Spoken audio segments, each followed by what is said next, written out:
Get ready to embark on a tranquil journey through enchanting narratives. Welcome to a world of soothing dreams. Welcome to Bibby's Bedtime Stories. The Garden Party by Katherine Mansfield. England, 1922. And after all, the weather was ideal. They could not have had a more perfect day for a garden party if they had ordered it. Windless, warm, the sky without a cloud, only the blue was veiled with a haze of gold light, as it is sometimes in early summer.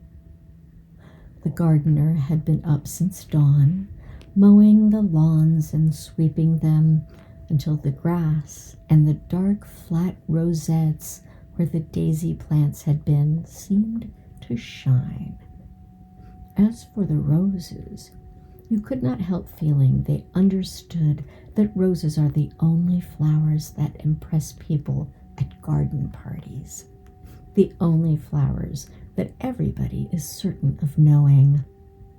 Hundreds, yes, literally hundreds, had come out in a single night. The green bushes bowed down as though they had been visited by archangels.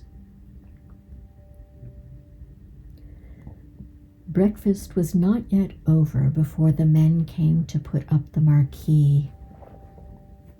"Where do you want the marquee put, Mother?" "My dear child, it's no use asking me. I'm determined to leave everything to you children this year. Forget I am your mother. Treat me as an honored guest." But Meg could not possibly go and supervise the men. She had washed her hair before breakfast, and she sat drinking her coffee in a green turban, with a dark wet curl stamped on each cheek. Josie, the butterfly, always came down in a silk petticoat and a kimono jacket. "You'll have to go, Laura. You're the artistic one." Away Laura flew, still holding her piece of bread and butter. It's so delicious to have an excuse for eating out of doors, and besides, she loved having to arrange things. She always felt she could do it so much better than anybody else. 4 men in their shirt sleeves stood grouped together on the garden path. They carried staves covered with rolls of canvas, and they had big tool bags slung on their backs. They looked impressive. Laura wished now that she had not got the bread and butter, but there was nowhere to put it, and she couldn't possibly throw it away. She blushed and tried to look severe and even a little bit short-sighted as she came up to them. "Good morning," she said, copying her mother's voice. But that sounded so fearfully affected that she was ashamed and stammered like a little girl. "Oh, have you come? Is it about the marquee?" "That's right, miss," said the tallest of the men, a lanky, freckled fellow, and he shifted his tool bag, knocked back his straw hat, and smiled down at her. "That's about it." His smile was so easy, so friendly, that Laura recovered. What nice eyes he had, small but such a dark blue. And now she looked at the others. They were smiling too. "Cheer up, we won't bite," their smiles seemed to say. How very nice workmen were, and what a beautiful morning. She mustn't mention the morning. She must be businesslike. The marquee. "Well, what about the lily lawn? Would that do?" and she pointed to the lily lawn with the hand that didn't hold the bread and butter. They turned. They stared in the direction. A little fat chap thrust out his underlip, and the tall fellow frowned. "I don't fancy it," said he. "Not conspicuous enough. You see, with a thing like a marquee," and he turned to Laura in his easy way, "you want to put it somewhere where it'll give you a bang slap in the eye, if you follow me." Laura's upbringing made her wonder for a moment whether it was quite respectful of a workman to talk to her of bangs slap in the eye, but she did quite follow him. "A corner of the tennis court," she suggested, "but the band's going to be in one corner." Going to have a band, are you?" said another of the workmen. He was pale. He had a haggard look as his dark eyes scanned the tennis court. What was he thinking? "Only a very small band," said Laura gently. Perhaps he wouldn't mind so much if the band was quite small. But the tall fellow interrupted. "Look here, miss, that's the place, against those trees. Over there. That'll do fine." Against the caracas. Then the caraca trees would be hidden. And they were so lovely, with their broad, gleaming leaves and their clusters of yellow fruit. They were like trees you imagined growing on a desert island, proud, solitary, lifting their leaves and fruits to the sun in a kind of silent splendor. Must they be hidden by a marquee? They must. Already the men had shouldered their staves and were making for the place. Only the tall fellow was left. He bent down, pinched a sprig of lavender, put his thumb and forefinger to his nose, and snuffed up the smell. When Laura saw that gesture, she forgot all about the caracas in her wonder at him caring for things like that, caring for the smell of lavender. How many men that she knew would have done such a thing? Oh, how extraordinarily nice workmen were, she thought. Why couldn't she have workmen for her friends rather than the silly boys she danced with and who came to Sunday supper? She would get on much better with men like these. "It's all the fault," she decided, as the tall fellow drew something on the back of an envelope, something that was to be looped up or left to hang, of these absurd class distinctions. Well, for her part, she didn't feel them. Not a bit, not an atom. And now there came the chock of wooden hammers. Someone whistled. Someone sang out, "Are you right there, matey? Matey!" The friendliness of it, the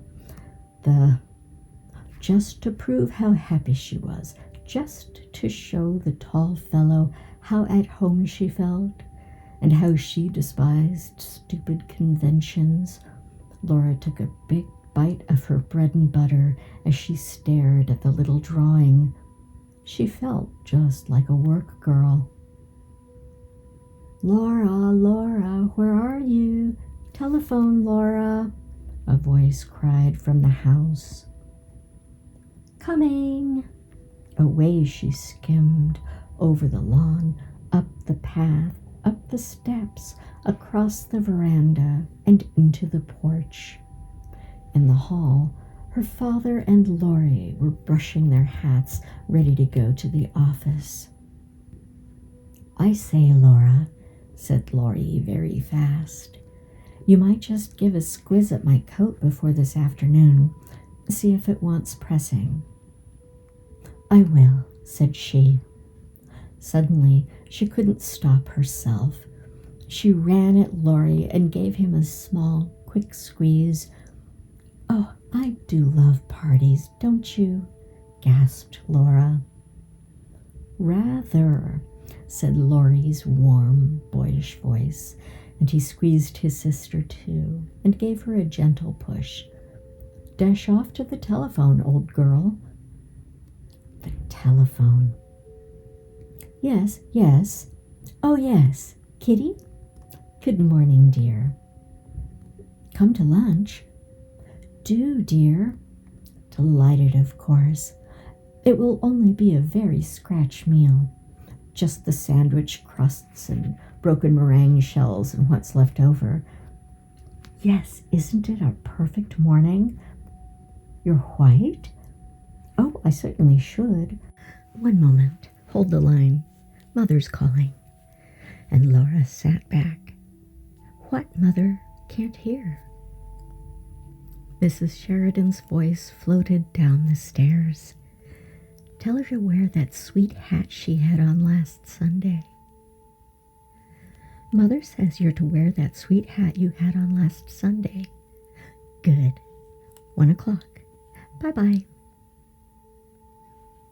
Laura put back the receiver, flung her arms over her head, took a deep breath, stretched, and let them fall. Huh, she sighed, and the moment after the sigh she sat up quickly. She was still, listening. All the doors in the house seemed to be open. The house was alive with soft, quick steps and running voices. The green baize door that led to the kitchen regions swung open and shut with a muffled thud. And now there came a long, chuckling, absurd sound. It was the heavy piano being moved on its stiff casters. But the air! If you stopped to notice, was the air always like this? Little faint winds were playing chase in at the tops of the windows, out at the doors. And there were 2 tiny spots of sun, one on the ink pot, one on a silver photograph frame, playing too. Darling little spots, especially the one on the ink pot lid. It was quite warm, a warm little silver star. She could have kissed it. The front doorbell pealed, and there sounded the rustle of Sadie's print skirt on the stairs. A man's voice murmured. Sadie answered, careless. I'm sure I don't know. Wait, I'll ask Mrs. Sheridan. What is it, Sadie? Laura came into the hall. It's the florist, Miss Laura. It was indeed. There, just inside the door, stood a wide, shallow tray full of pots of pink lilies. No other kind, nothing but lilies, canna lilies, big pink flowers, wide open, radiant, almost frighteningly alive on bright crimson stems. Oh, Sadie, said Laura, and the sound was like a little moan. She crouched down as if to warm herself at that blaze of lilies. She felt they were in her fingers, on her lips, growing in her breast. It's some mistake, she said faintly. Nobody ever ordered so many. Sadie, go and find Mother. But at that moment, Mrs. Sheridan joined them. It's quite right, she said calmly. Yes, I ordered them. Aren't they lovely? She pressed Laura's arm. I was passing the shop yesterday and I saw them in the window, and I suddenly thought, for once in my life, I shall have enough canna lilies. The garden party will be a good excuse. But I thought you said you didn't mean to interfere, said Laura. Sadie had gone. The florist's man was still outside at his van. She put her arm around her mother's neck and gently, very gently, she bit her mother's ear. "My darling child, you wouldn't like a logical mother, would you? Don't do that. Here's the man." He carried more lilies still, another whole tray. "Bank them up just inside the door, on both sides of the porch, please," said Mrs. Sheridan. "Don't you agree, Laura?" "Oh, I do, Mother." In the drawing room, Meg, Josie, and good little Hans had at last succeeded in moving the piano. "Now, if we put this Chesterfield against the wall and move everything out of the room except the chairs, don't you think?" "Quite." "Hans, move these tables into the smoking room and bring a sweeper to take these marks off the carpet and—" "One moment, Hans." Josie loved giving orders to the servants, and they loved obeying her. She always made them feel they were taking part in some drama. "Tell Mother and Miss Laura to come here at once." "Very good, Miss Josie." She turned to Meg. "I want to hear what the piano sounds like, just in case I'm asked to sing this afternoon. Let's try over 'This Life is Weary.'" "Pom, ta-ta-ta-tee-ta," the piano burst out so passionately that Josie's face changed. She clasped her hands. She looked mournfully and enigmatically at her mother and Laura as they came in. "This life is weary, a tear, a sigh, a love that changes. This life is weary, a tear, a sigh, a love that changes, and then goodbye." But at the word goodbye, and although the piano sounded more desperate than ever, her face broke into a brilliant, dreadfully unsympathetic smile. "Aren't I in good voice, Mummy?" she beamed. "This life is weary, hope comes to die, a dream awakening." But now Sadie interrupted them. "What is it, Sadie?" "If you please, Mum, Cook says you have got the have you got the flags for the sandwiches?" "The flags for the sandwiches, Sadie?" echoed Mrs. Sheridan dreamily. And the children knew by her face that she hadn't got them. "Let me see," and she said to Sadie firmly, "Tell Cook I'll let her have them in 10 minutes." Sadie went. "Now, Laura," said her mother quickly, "come with me into the smoking room. I've got the names somewhere on the back of an envelope. You'll have to write them out for me. Meg, go upstairs this minute and take that wet thing off your head. Josie, run and finish dressing this instant. Do you hear me, children, or shall I have to tell your father when he comes home tonight?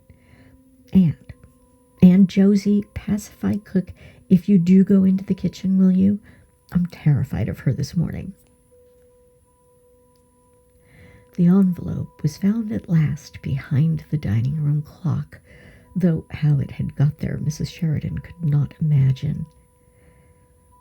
"One of you children must have stolen it out of my bag, because I remember vividly cream cheese and lemon curd. Have you done that?" "Yes. Egg and—" Mrs. Sheridan held the envelope away from her. "It looks like mice. It can't be mice, can it?" "Olive, pet," said Laura, looking over her shoulder. "Yes, of course, olive. What a horrible combination it sounds. Egg and olive." They were finished at last, and Laura took them off to the kitchen. She found Josie there, pacifying the cook, who did not look at all terrifying. "I have never seen such exquisite sandwiches," said Josie's rapturous voice. "How many kinds did you say there were, cook? 15? 15, Miss Josie." "Well, cook, I congratulate you."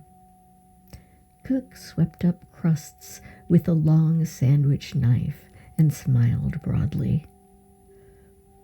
"Godbears has come," announced Sadie, issuing out of the pantry. She had seen the man pass the window. That meant the cream puffs had come. Godbears were famous for their cream puffs. Nobody ever thought of making them at home. "Bring them in and put them on the table, my girl," ordered cook. Sadie brought them in and went back to the door. Of course, Laura and Josie were far too grown up to really care about such things. All the same, they couldn't help agreeing that the puffs looked very attractive. Very. Cook began arranging them, shaking off the extra icing sugar. "Don't they carry one back to all one's parties?" said Laura. "I suppose they do," said practical Josie, who never liked to be carried back. "They look beautifully light and feathery, I must say." "Have one each, my dears," said cook in her comfortable voice. "Your ma won't know." Oh, impossible. Fancy cream puffs so soon after breakfast. The very idea made one shudder. All the same, 2 minutes later, Josie and Laura were licking their fingers with that absorbed inward look that only comes from whipped cream. "Let's go into the garden, out by the back way," suggested Laura. "I want to see how the men are getting on with the marquis. They're such awfully nice men." But the back door was blocked by Cook, Sadie, Godbear's man, and Hans. Something had happened. Clucked Cook like an agitated hen. Sadie had her hand clapped to her cheek as though she had a toothache. Hans's face was screwed up in the effort to understand. Only Godbear's man seemed to be enjoying himself. It was his story. "What's the matter? What's happened?" "There's been a horrible accident," said Cook. "A man killed." "A man killed? Where? How? When?" But Godbear's man wasn't going to have his story snatched from under his nose. "Know those little cottages just below here, miss?" Know them? Of course she knew them. "Well, there's a young chap living there, name of Scott, a carter. His horse shied at a traction engine, corner of Hawk Street this morning, and he was thrown out on the back of his head, killed." "Dead?" Laura stared at Godbear's man. "Dead when they picked him up," said Godbear's man with relish. "They were taking the body home as I come up here," and he said to the cook, "He's left a wife and 5 little ones." "Josie, come here." Laura caught hold of her sister's sleeve and dragged her through the kitchen to the other side of the green baize door. There she paused and leaned against it. "Josie," she said, horrified, "however are we going to stop everything?" "Stop everything, Laura?" cried Josie in astonishment. "What do you mean?" "Stop the garden party, of course." Why did Josie pretend? But Josie was still more amazed. "Stop the garden party? My dear Laura, don't be so absurd. Of course we can't do anything of the kind. Nobody expects us to. Don't be so extravagant. But we can't possibly have a garden party with a man dead just outside the front gate. That really was extravagant, for the little cottages were in a lane to themselves at the very bottom of a steep rise that led up to the house. A broad road ran between. True, they were far too near. They were the greatest possible eyesore, and they had no right to be in that neighborhood at all. They were little mean dwellings, painted a chocolate brown. In the garden patches there was nothing but cabbage stalks, sick hens, and tomato cans. The very smoke coming out of their chimneys was poverty-stricken. Little rags and shreds of smoke, so unlike the great silvery plumes that uncurled from the Sheridans' chimneys. Washerwomen lived in the lane, and sweeps, and a cobbler, and a man whose house front was studded all over with minute bird cages. Children swarmed.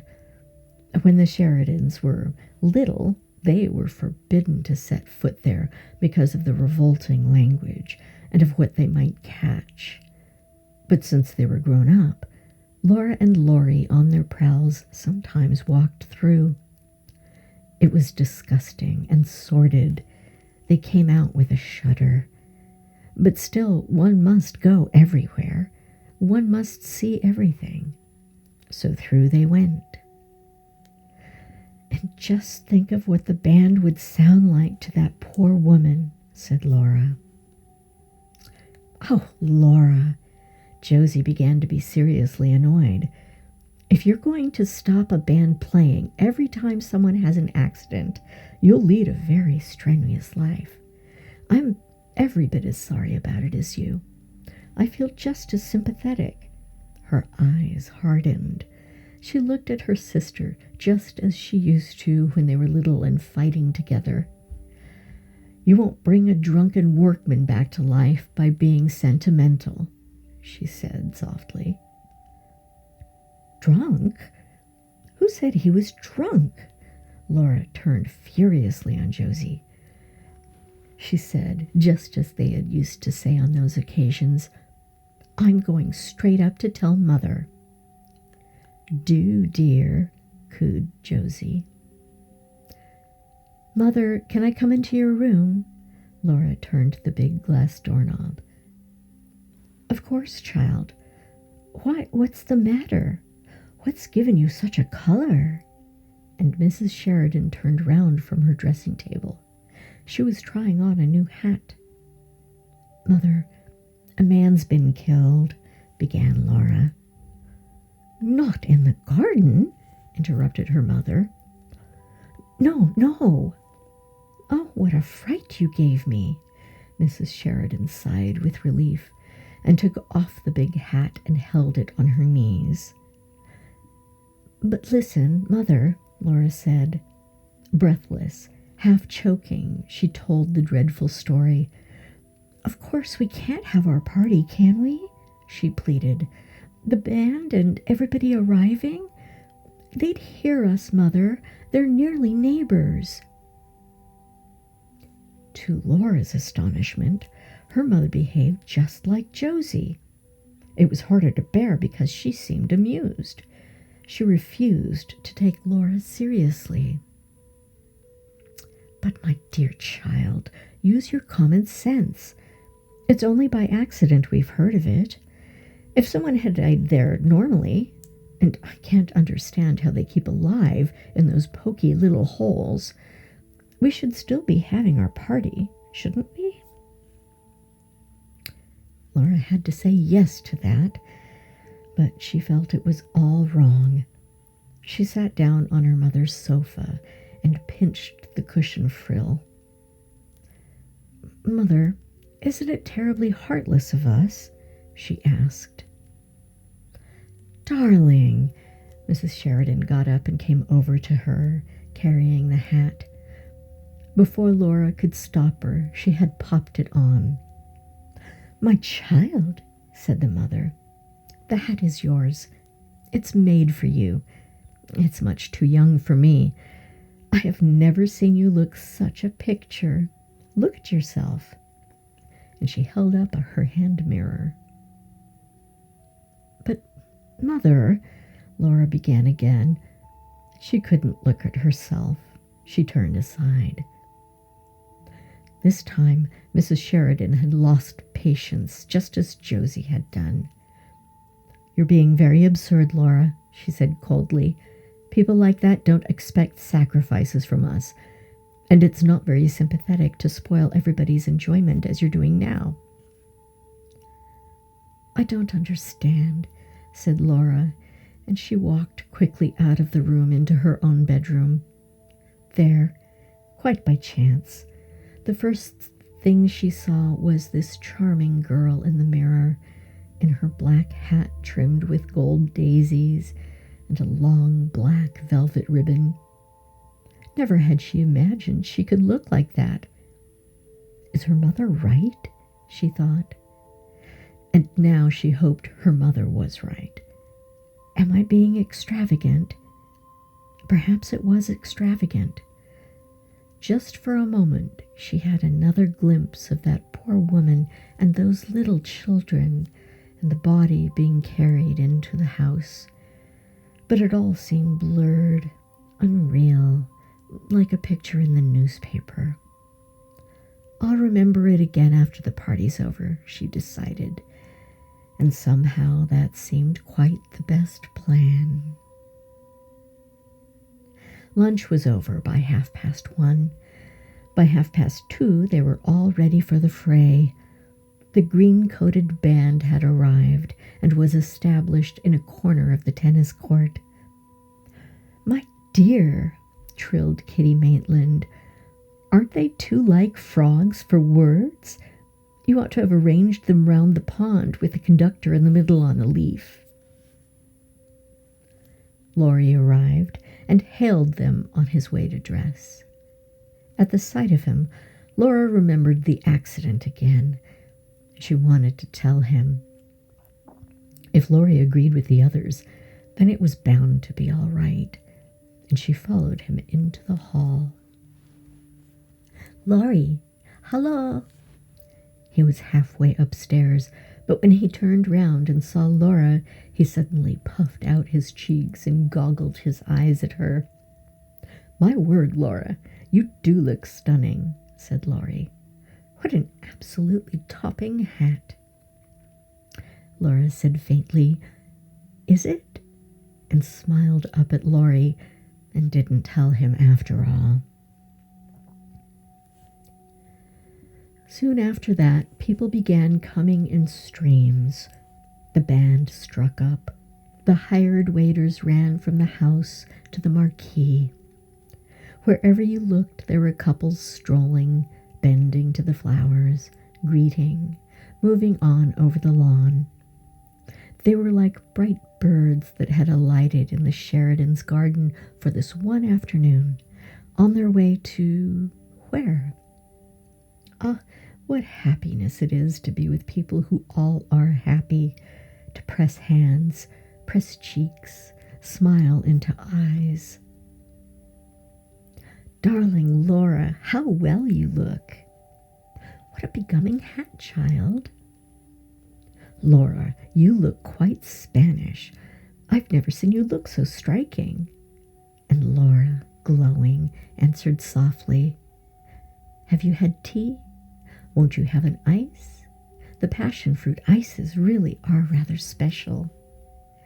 She ran to her father and begged him, "Daddy, darling, can't the band have something to drink?" And the perfect afternoon slowly ripened, slowly faded, slowly its petals closed. Never a more delightful garden party. The greatest success. Quite the most. Laura helped her mother with the goodbyes. They stood side by side in the porch till it was all over. All over, all over, thank heaven, said Mrs. Sheridan. "Round up the others, Laura. Let's go and have some fresh coffee. I'm exhausted. Yes, it's been very successful. But, oh, these parties. Why will you children insist on giving parties?" And they all of them sat down in the deserted marquee. "Have a sandwich, Daddy dear. I wrote the flag." "Thanks." Mr. Sheridan took a bite, and the sandwich was gone. He took another. "I suppose you didn't hear of a beastly accident that happened today?" he said. "My dear," said Mrs. Sheridan, holding up her hand, "we did. It nearly ruined the party. Laura insisted we should put it off." "Oh, Mother!" Laura did not want to be teased about it. "It was a horrible affair all the same," said Mr. Sheridan. "The chap was married too, lived just below in the lane, and leaves a wife and half a dozen kiddies, so they say." An awkward little silence fell. Mrs. Sheridan fidgeted with her cup. Really, it was very tactless of Father. Suddenly she looked up. There on the table were all those sandwiches, cakes, puffs, all uneaten, all going to be wasted. She had one of her brilliant ideas. "I know," she said. "Let's make up a basket. Let's send that poor creature some of this perfectly good food. At any rate, it will be the greatest treat for the children. Don't you agree? And she's sure to have neighbors calling in and so on. What a point to have it all ready prepared. Laura," she jumped up, "get me the big basket out of the stairs cupboard." "But, Mother, do you really think it's a good idea?" said Laura. Again, how curious. She seemed to be different from them all. To take scraps from their party. Would the poor woman really like that? "Of course. What's the matter with you today? An hour or two ago, you were insisting on us being sympathetic, and now—" Oh, well, Laura ran for the basket. It was filled, it was heaped by her mother. "Take it yourself, darling," said she. "Run down just as you are. No, wait, take the arum lilies too. People of that class are so impressed by arum lilies." "The stems will ruin her lace frock," said practical Josie. So they would, just in time. "Only the basket then. And Laura," her mother followed her out of the marquee, "don't on any account—" "What, Mother?" "No, better not put such ideas into the child's head." "Nothing. Run along." It was just growing dusky as Laura shut their garden gates. A big dog ran by like a shadow. The road gleamed white, and down below in the hollow the little cottages were in deep shade. How quiet it seemed after the afternoon. Here she was going down the hill to somewhere where a man lay dead, and she couldn't realize it. Why couldn't she? She stopped a minute, and it seemed to her that kisses, voices, tinkling spoons, laughter, the smell of crushed grass were somehow inside her. She had no room for anything else. How strange! She looked up at the pale sky, and all she thought was, yes, it was the most successful party. Now the broad road was crossed. The lane began, smoky and dark. Women in shawls and men's tweed caps hurried by. Men hung over the palings. The children played in the doorways. A low hum came from the mean little cottages. In some of them there was a flicker of light, and a shadow, crab-like, moved across the window. Laura bent her head and hurried on. She wished now she had put on a coat. How her frock shone! And the big hat with a velvet streamer. If only it was another hat. Were the people looking at her? They must be. It was a mistake to have come. She knew all along it was a mistake. Should she go back even now? No, too late. This was the house. It must be. A dark knot of people stood outside. Beside the gate, an old woman with a crutch sat in a chair, watching. She had her feet on a newspaper. The voices stopped as Laura drew near. The group parted. It was as though she was expected, as though they had known she was coming here. Laura was terribly nervous. Tossing the velvet ribbon over her shoulder, she said to a woman standing by, "Is this Mrs. Scott's house?" And the woman, smiling queerly, said, "It is, my lass." Oh, to be away from this. She actually said, "Help me, God," as she walked up the tiny path and knocked. To be away from those staring eyes, or to be covered up in anything, one of those women's shawls even. I'll just leave the basket and go, she decided. I shan't even wait for it to be emptied. Then the door opened. A little woman in black showed in the gloom. Laura asked, "Are you Mrs. Scott?" But to her horror, the woman answered, "Walk in, please, miss." And she was shut in the passage. "No," said Laura, "I don't want to come in. I only want to leave this basket. Mother sent—" The little woman in the gloomy passage seemed not to have heard her. "Step this way, please, miss," she said in an oily voice, and Laura followed her. She found herself in a wretched little low kitchen, lighted by a smoky lamp. There was a woman sitting before the fire. "Em," said the little creature who had let her in. "Em, it's a young lady." She turned to Laura. She said meaningly, "I'm her sister, miss. You'll excuse her, won't you?" "But of course," said Laura. Please don't disturb her. I only want to leave."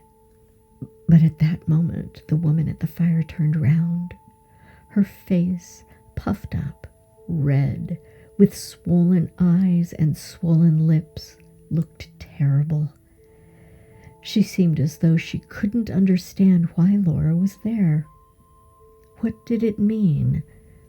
Why was this stranger standing in the kitchen with the basket? What was it all about? And the poor face puckered up again. "All right, my dear," said the other. "I'll thank the young lady."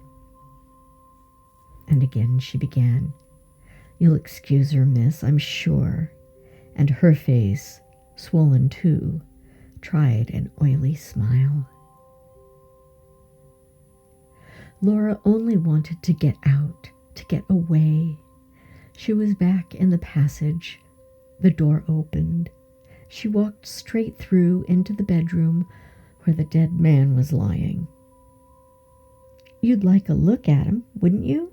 said Em's sister as she brushed past Laura over to the bed. "Don't be afraid, my lass." And now her voice sounded fond and sly, and fondly she drew down the sheet. "He looks a picture. There's nothing to show. Come along, my dear. Laura came.